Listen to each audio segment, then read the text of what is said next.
Okay, we are actually one episode away from the big decision day. But first, our couples got some issues to sort through in this particular episode. This isn't best friends at first sight. Everything from miscommunications on different levels of love for each other. There is a lot of ground to be covered with these couples in this episode leading up to the end of this social experiment. And we're going to talk about it.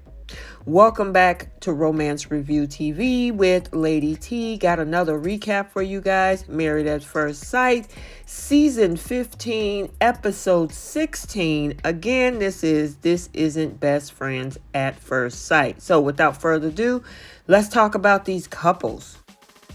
Okay, so let's go ahead and talk about these two, Stacia and Nate. So, Stacia talks to her friend Jewel about Nate's concerns on moving into the new home. She's worried about his lack of relationship experience, and then meanwhile, he's getting advice from his dad and his friend about his fear of moving in together and having kids. Now, his dad did encourage him, to keep moving forward if they actually truly care for one another. During a group outing that they did, Stacia revealed that she wished Nate had more life experience. Now, she uses her opinion on traveling with a child as an example. Later on at dinner, we got to see them discussing their feelings about their marriage up to this point, and she shares that she's worried if he'll be able to get to a deeper level of affection for her.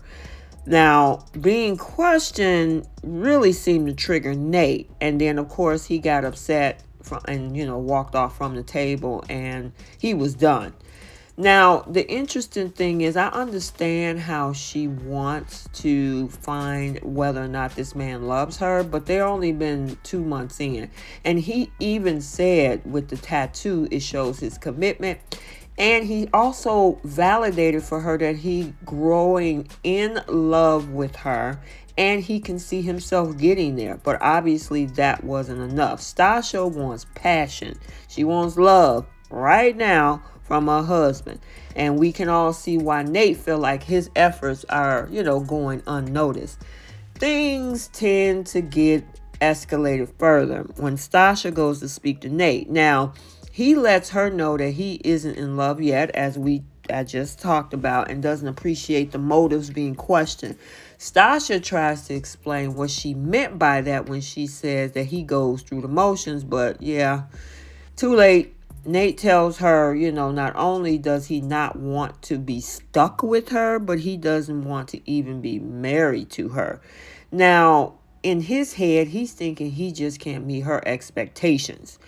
Later on, though, I'm glad he did apologize and express regret for those words. But when Stacia doesn't just readily accept the apology, they went right back to square one. So hopefully they sort this out. They've been doing so well for so long, but we'll have to see what happens next week on Decision Day. Okay, let's talk about Lindy and Miguel. So Lindy get to chat with her sister about the miscommunication with Miguel. She's worried about him letting small hurdles get in the way of their happiness. Now, Lindy's sister says that she have to try to find some middle ground, even the balance when Miguel has these moments of miscommunication. And even though while it isn't in a full fix, Lindy appeared to kind of find, some relaxation or some solace with that answer. Now, Miguel kicks off the conversation apologizing for his mood swings during the couples retreat. And then, of course, we heard Alexis, because he was talking to Alexis and Stacia, and they got to talk about that whole vibrator encounter at the last retreat meal together. Now, back to Miguel. Miguel makes up for his and Lindy's failed vineyard date from the retreat by enjoying wine and a meal together in this beautiful winery setting. And they both agreed that communication is their key to overcoming any possible future conflicts, which I agree. But he does admit that her energy and emotions is something that is uncertain, and he don't even know whether he can handle that for the rest of their lives. So after all, Lindy and Miguel talks things over. They come to this whole understanding of each other's triggers, which is great.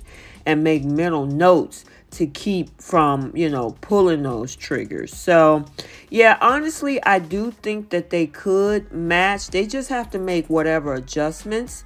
And, like they say, they realize what triggered the other, and then they have to, work through that. Otherwise, if, that doesn't happen, Lindy's personality is probably going to be a little overwhelming and draining for Miguel. But you know what? We'll have to wait and see what they say next week. Okay, next up is Kristen and Mitch. So Kristen looked like she's at peace at this point leading up to decision day. She does meet with her friend, telling them that she feels fairly confident about Mitch, but that she needs some more reassurance and a grand romantic gesture to kind of solidify her intentions moving forward. Now, meanwhile, Mitch catches up with his brother, who listens to concerns, that the two of them has, and look at the two sides of himself that he's wrestling with, including the married version of Mitch and the other version of Mitch that surfs and does whatever the heck he wants to do whenever he want to do it. Now, he can find balance between the two, maybe. Maybe we should leave that as a question. Ultimately, Mitch's brother want to make sure that he's not considering walking away from a good thing. And I agree with that. Mitch opens up about how he's not fully clear whether he and Kristen will say yes on decision day. And in answer, Kristen outlines the reasons why she would say yes on decision day, hinting that it may be easier than Mitch thinks.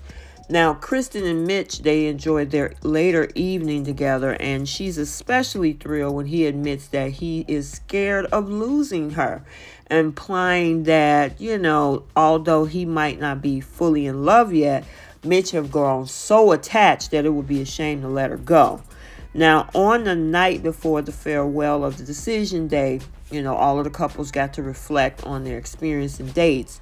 Kristen asked Mitch if their dog Luna could share the bed with them. I don't know about me, but hey, they were all for it. He allowed it, snuggling close, and, admitted that even if he's not in love yet, he does love Kristen. That's a good thing to say.